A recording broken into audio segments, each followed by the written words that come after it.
தமிழக அரசியலில் மட்டுமல்ல, இந்திய உபகண்ட அரசியலில் தனித்துவமான ஒரு ஆளுமையாக திகழ்ந்த மறைந்த தமிழக முதலமைச்சர் புரட்சித் தலைவி அம்மா அவர்களுடைய பிறந்த நாள் பிப்ரவரி 24 கொண்டாடப்பட இருக்கிறது. அவர் இல்லாத ஒரு வெறுமையை, அவர் இல்லாத ஒரு வெற்றிடத்தை தமிழகம் இன்றைக்கு உணர்ந்து கொண்டிருக்கிறது. தமிழ்நாட்டினுடைய அரசியல் சூழ்நிலை அம்மா அவர்கள் இல்லையே என்கிற கவலையை நாட்டு மக்களிடையேயும் அண்ணா திராவிட முன்னேற்றக் கழக தொண்டர்களிடையேயும் ஏற்படுத்தி இருக்கிறது. தமிழ்நாட்டு அரசியலில் மிகப்பெரிய மாறுதல்களுக்கு காரணமாக இருந்தவர் புரட்சித் தலைவி அம்மா அவர்கள். பொன்மனச்செம்மல் எம்ஜிஆர் அவர்களால் அண்ணா திராவிட முன்னேற்றக் கழகம் வலிமையடைய வேண்டும் என்பதற்காக அரசியலுக்கு அழைக்கப்பட்டவர் புரட்சித் தலைவி செல்வி ஜெயலலிதா அவர்கள். 1981-82 காலகட்டத்தில் அண்ணா திராவிட முன்னேற்றக் கழகத்திற்கு அவர் வந்தபோது முதல் நான் அந்த இயக்கத்தின் ஆதரவு பத்திரிகைகளில் பணியாற்றிய காரணத்தால் அம்மா அவர்களது அரசியல் நகர்வுகளில் கூர்மையாக தொடர்ந்து கவனித்து வருபவனாக இருந்திருக்கிறேன். 1989 இயக்கம் 2 கூறுகளாக பிளவுபட்ட போது அந்த காலகட்டத்திலிருந்து அவர் மறைகிற வரை அவருடைய அன்புக்குரியவனாகவும் நம்பிக்கைக்குரியவனாகவும் திகழ்ந்திருக்கிறேன். புரட்சித் தலைவி அம்மா அவர்கள் தமிழ்நாட்டினுடைய முதலமைச்சராக இருந்த தருணங்களில் ஒவ்வொரு முறையும் முத்திரை பதிக்கக்கூடிய திட்டங்களை தமிழ்நாட்டிற்கு அவர் கொண்டு வந்திருக்கிறார். அவருடைய முதல் பதவிக்காலத்தில் தொட்டில் குழந்தைகள் திட்டம் என்ற ஒரு மகத்தான திட்டம் அறிமுகப்படுத்தப்பட்டது. தமிழ்நாட்டிலே சில மாவட்டங்களிலே பெண் குழந்தைகள் பிறந்தால் அதை கொன்று விடுகிற நிலைமை, வளர்க்க முடியாமல் கொன்று விடுகிற நிலைமை இருந்தது. அந்த கொடுமைக்கு முடிவு கட்டுவதற்கு அவர் கொண்டு வந்த திட்டம்தான் தொட்டில் குழந்தைகள் திட்டம். அன்னை தெரேசா அவர்களால் பாராட்டப்பட்டவர் புரட்சித் தலைவி அம்மா அவர்கள்.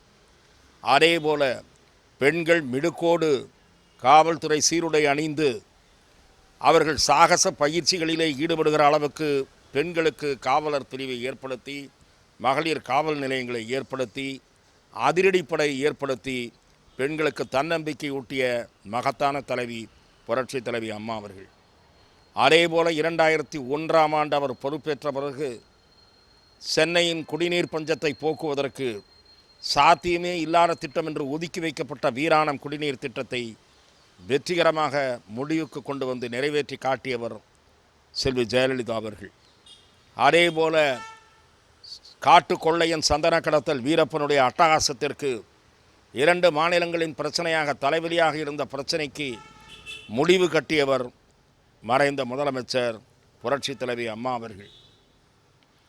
அதேபோல 2011 ஆண்டு அவர் முதலமைச்சர் ஆனபோது அம்மா குடிநீர் என்கிற தரமான குடிநீர் 10 ரூபாய்க்கு கிடைக்கும்.